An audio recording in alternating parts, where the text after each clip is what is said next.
मंडी जिला टैक्सी एकता संगठन ने प्रदेश सरकार के आदेशों पर कड़ा ऐतराज जताते हुए चेतावनी दी है कि यदि टैक्सी ऑपरेटरों पर लगाए जा रहे नए नियम और फरमान वापस नहीं लिए गए तो संगठन न्यायालय का दरवाजा खटखटाने को मजबूर होगा। ये चेतावनी IIT कैंपस कमान में आयोजित जिला स्तरीय बैठक के दौरान दी गई, जिसमें टैक्सी चालकों की समस्याओं और सरकार के फैसलों पर विस्तार से चर्चा हुई। संगठन के जिला प्रधान महेंद्र गुलेरा ने कहा कि टैक्सी परमिट आमतौर पर बेरोजगार युवाओं के नाम पर जारी किए जाते हैं, लेकिन इसके बाद उन पर GPS, paid governor, scrap policy और विभिन्न प्रकार के टैक्स लगाकर भारी आर्थिक बोझ डाल दिया जाता है। इससे टैक्सी चालकों के लिए रोजगार कमाना दिन ब दिन मुश्किल होता जा रहा है।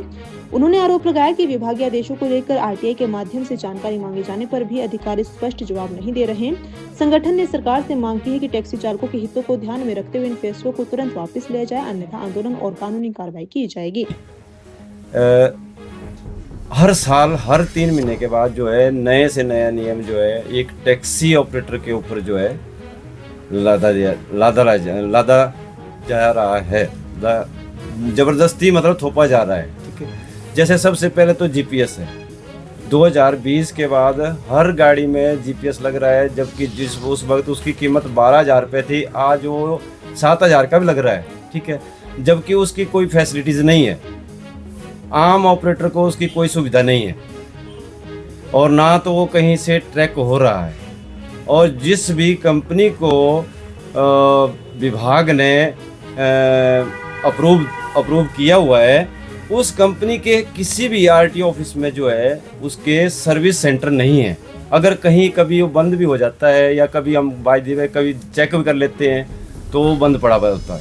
ठीक है जी, अगर हम कंप्लेंट करते हैं, अभी तक मेरी एक डिवाइस में कंप्लेंट आई है तो अभी वो 10 दिन से दिल्ली चंडीगढ़ गई हुई है, 10 दिन के बाद अभी तक उसका कोई रिस्पॉन्स नहीं है। जो भी कमर्शियल व्हीकल है उनके ऊपर लगेज कैरियर नहीं होना चाहिए, उसका चलान किए जा रहे हैं।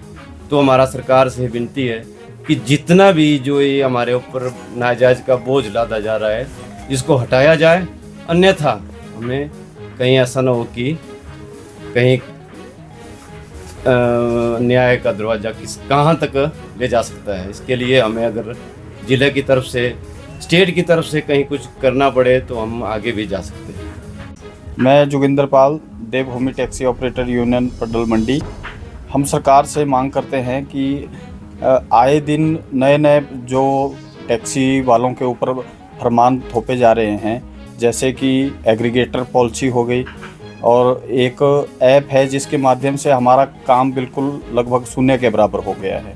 हम सरकार से मांग करते हैं कि एग्रीगेटर पॉलिसी जो सरकार ने अभी लागू की है टैक्सी वालों के ऊपर, जबकि एक टैक्सी ड्राइवर प्रोफेशनल आदमी होता है और उसको स्पीड लिमिट अपने हिसाब से वो चलाता है, लेकिन सरकार की तरफ से जो नए आदेश आए हैं कि हर टैक्सी में स्पीड गवर्नर लगाए जाएंगे, हम उसका कड़ा विरोध करते हैं और सरकार से मांग करते हैं कि इसे तुरंत प्रभाव से निरस्त किया जाए। और एक ब्लाब्ला ऐप है जो हमारे काम धंधे को बिल्कुल चौपट उसने करके रख दिया है, उसको भी भारत सरकार से हम तुरंत बंद करने की मांग करते हैं। और देवभूमि टैक्सी ऑपरेटर यूनियन की एक पार्किंग की समस्या चल रही है, जो कि हमारे स्थानीय विधायक के साथ भी हम मिले थे, प्रशासन के साथ भी हम मिले हैं। हमें आश्वस्त किया गया है कि आपको जल्द ही इस बारे में इस समस्या को सुलझाया जाएगा आपकी, लेकिन अभी तक उसके ऊपर कोई पहल नहीं की गई है। हम प्रशासन और विधायक जी से विनम्र आग्रह करना चाहते हैं कि हमारी इस समस्या का जल्द से जल्द समाधान हो।